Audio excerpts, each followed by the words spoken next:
Welcome back to the Tapes Archive podcast, where we release interviews that have never been heard before. In this episode, we have the bassist and founding member of the Red Hot Chilli Peppers, Flea. At the time of this interview in 1996, Flea was 34 years old and was promoting the band's upcoming concert with new guitarist Dave Navarro. In the interview, Flea talks about what made him pick up the bass, the meaning behind the song P, and if he regrets his past drug use. As always, we have music critic Mark Allen at the helm conducting the interview. Thanks for tuning in, and now it's time to open the vault. Hi, Flea. How you doing?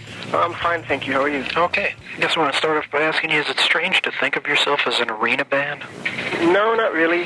I mean, because we've worked for so long to get to this point where we're playing arenas. We spent so many years starting in the smallest little dingy clubs, working our way up to megadomes, and it's been a very gradual thing, so it hasn't been like all of a sudden we're playing these big, huge arenas, like it is for so many bands. It's been a very gradual working thing for us, so it's, you know what I mean? Yeah. Are you glad that you worked your way up that way? I feel good about where we're at and how we got where we're at. I feel like that we've worked hard and we have a good understanding of what it is to be where we are. We understand the value of work, and we understand the value of discipline, and understand the fruits of creativity. Do you feel like this is the best lineup since the first lineup of the band? I can't say that, no. I think that this is an excellent lineup, and I think that it's different than any other lineup, and I think that we are smoking. But I think that the John Frusciante lineup was very amazing, and I think that the original lineup was really strong and was the initial impetus for this band. It's hard to compare them. You know, they're all,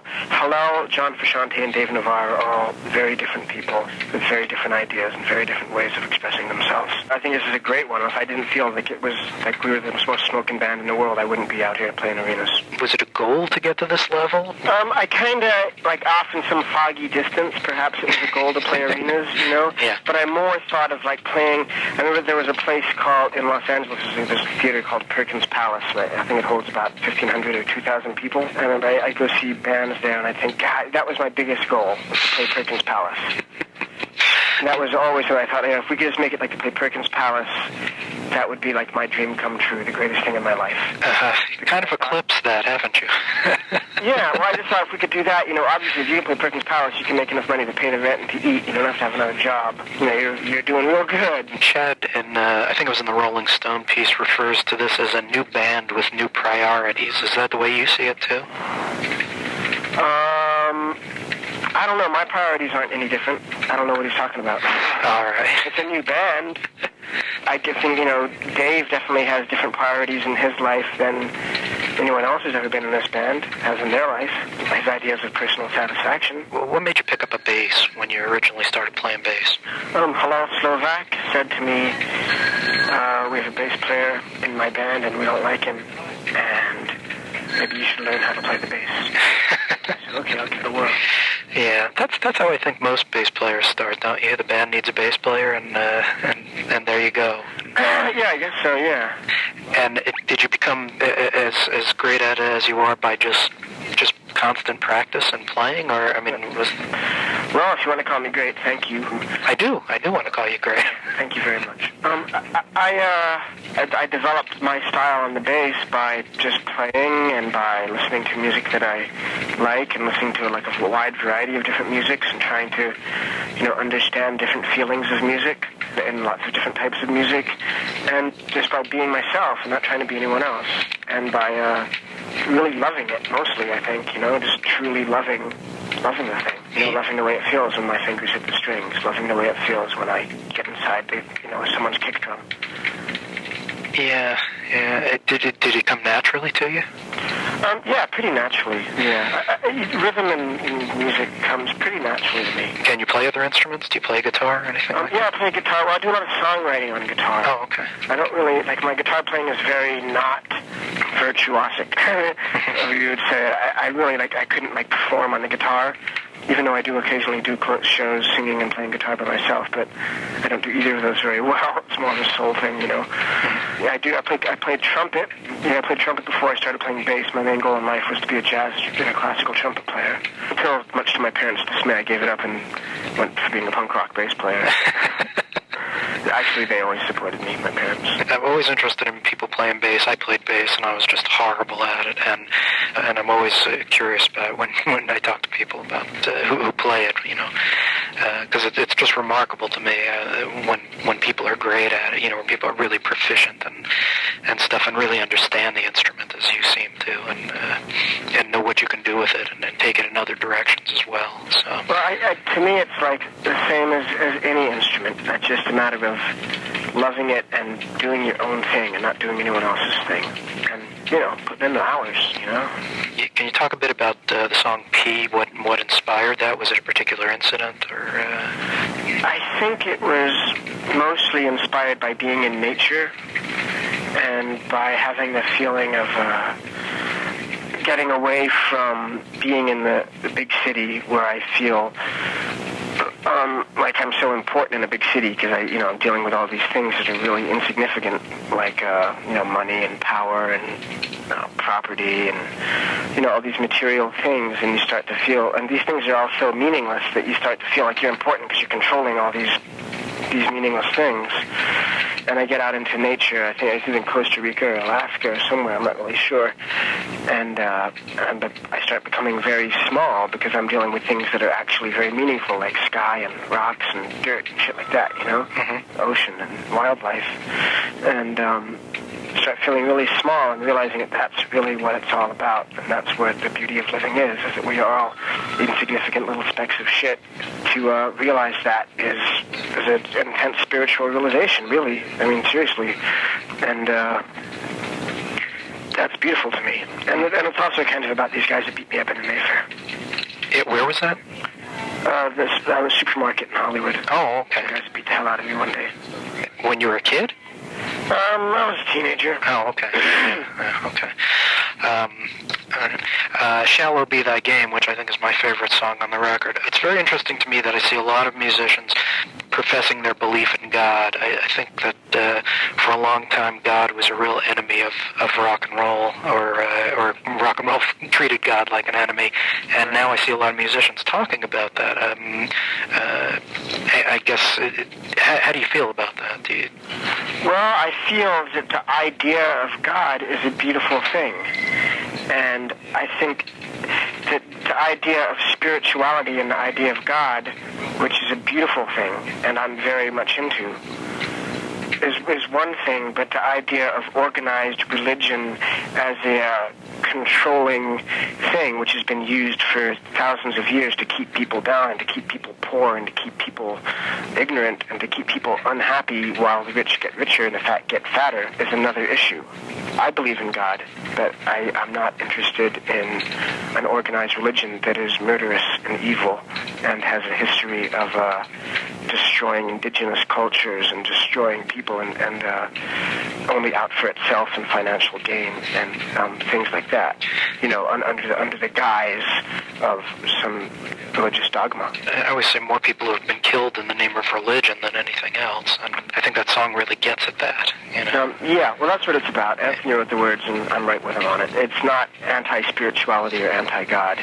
It's anti-evil organized religion. I mean, it's just like, the Crusades, the Cathars, what happened with the Cathars, what the Catholics did, what happened with all the missionaries going around just destroying what they called pagan religions, which are all these beautiful ways of life for other people, beautiful ways of creative spiritual living. They're destroyed. It's disgusting. There's no excuse for it. You also don't have to look very far. I mean, as far as today's headline, to see people killing each other over their religion. So right.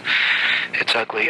Coffee Shop, you make reference to Iggy Pop, and there's a lot of references in all the articles that seem to have been written about you guys this time around about how different you are off stage from on stage. And I mean, Iggy, I guess, is sort of renowned for being a totally different guy off stage as opposed to on stage. Why do you think people are so surprised that you're different off stage?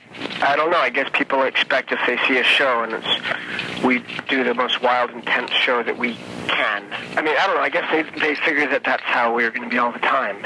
We're entertainers, and we believe in being entertainers and giving an entertaining show, and a sonic audio entertainment as well as a visual entertainment.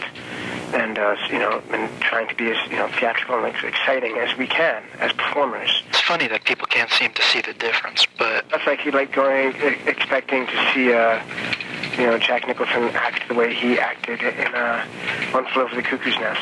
Every time you see him or something, it's kind of ridiculous. But, I mean, actually not to that extreme, because, we're not acting. We are doing our thing. We're playing music that is very close to our hearts, and we're trying to do it in the most entertaining way possible. But that doesn't mean that we are interested in being sensitive, kind, happy, peaceful people. You've got 15 or 20 rows that are taken out so that people can mosh in front of the stage for this tour? Is that at every stop? We always try to have as much general admission space as we can, so kids can have a good time. Yeah, is that a kind of a nightmare logistically and insurance-wise and all that? Do you get involved with that at all? To tell you the truth, I don't really. No, okay. I think that I probably will start getting more involved. I've never have at all. I kind of like to think about playing good and showing up and playing a good gig, right. As opposed to worrying about all that stuff. But I'm starting to realize that it's more important for myself and us as a band to get more involved in the logistics of planning the shows. Are you comfortable with people moshing and stuff? Is that? I'm extraordinarily comfortable. Okay, all right. Yeah. Wilder the better. As long as people don't try to hurt each other. Yeah, right. Okay. You have a 7-year-old daughter, is that right? Yeah, I do. Yeah, I have a 4-year-old daughter, and I'm wondering, are you scared? No, I'm not scared. I'm happy. Yeah, I understand being happy about it, but man, you look at the world and how women are treated in it and stuff, and sometimes I think, boy, this is just I think the thing, to be a good father is to instill in our children a sense of self-esteem and to give them lots of love and strength, so they can love themselves and take care of themselves and not be victim to not put themselves in situations where they might be treated less than respectfully. To the extent you've ever thought about it, do you ever think what you're going to be like when you're a 50-year-old musician? And I ask that because I see so many 50-year-old musicians who, still have the creativity and still want to do it, but it's hard to keep the audience, and... Right. Well, I think it depends what type of audience you want to keep, what you want to do, and are you willing to grow and change as a musician? I don't think anyone can keep doing the same shit year in and year out and expect to keep an audience, because music and society and everything is always growing and changing and experiencing dynamics, It's like, sure, we could keep doing the exact same Chili Pepper thing and, when we're 50, be doing like some gig in Vegas or something, you know what I mean? Yes. Or some like oldies package or some stupid shit like that. Or we could be, growing as human beings and growing and changing and doing different things in our life. I look at a guy like, John Entwistle of The Who is out on the road, and he's struggling to get a couple of hundred people to come to see his gigs, and I'm thinking, this is just... Oh, is he really? Yeah, you look at it and you see all these guys, and, guys who were popular, hugely popular in the 70s, and, they still want to go out and they still want to play, but, they really don't have the audience anymore. Right, well, I guess, like someone like John Entwistle, what is he doing? I guess he's basically doing the sort of, his solo stuff, and there's a Who medley and some of the stuff that he wrote a fair amount of songs for the Who, especially. So he's going out and doing like 70s rock songs. Yeah, I guess for the most part that's probably what he is doing. Hey, you know what I mean? Yeah. It's like you're going to go do 70s rock songs. It's not 70s rock song time anymore. If he is not willing to grow as an artist and as a musician, he can't expect people to stay back with him. I don't know what John Entwistle is doing, so I don't know. But I'd imagine that if he was like doing something different, there might be people that might be interested in that. Not necessarily arena rock stadium people, but there might be other people that are interested. And then at the same time, I'm sure that John Entwistle made lots of money playing in The Who, and I'm sure that he has plenty of money, and I'm sure that if he's doing it because he likes it anyway. Yeah. Well, you know what I mean? He must be having fun. You certainly hope so. Because I'm sure he's not doing it to put food on the table. I hope you're right. I think you're right, but you never know. Yeah, you do never know. Because a lot of these guys did squander their money and such. One of the lines on the record that I really like is where you quote the Butthole Surfers as saying, "It's better to regret something you did than something you didn't do." And I know people have asked you to death about drugs and stuff, so I'm just going to ask, is it, do you regret it? Is it better to have done something or not done something? I think that everything that any person has done is something that they they have to be happy about, because it's the truth, and people should always be happy about the truth. Whether the truth is something that you need to learn from, to realize that something you need not to do again, and realize that there's a better way, or realize that was the excellent way and it's something that you want to keep doing and improve on, or whatever. But I think the truth is always good. I think the truth is what it's all about. Two other things, I'll let you go. One, do you have any particular feelings about the Rock and Roll Hall of Fame? You expect the Chili Peppers to eventually get in, and do you care? I don't care.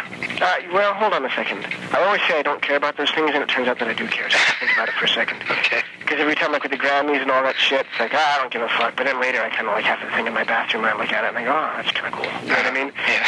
So maybe if we got accepted into the Rock and Roll Hall of Fame, I would feel proud of being a part of American history. Possibly. But to tell you the truth, I'm not really sure. I don't know.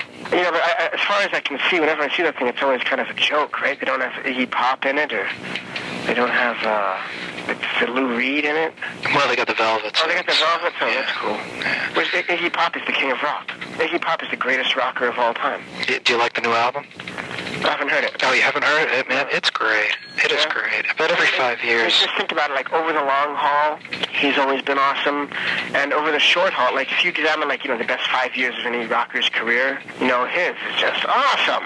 Yeah. But he's also, like, never been an asshole. He's always been cool. And finally, is there anything else you want to cover that we haven't talked about? No, not really. No? Okay. Well, that's the room service knocking on my door. Okay, well, I appreciate your time, and see you next Monday.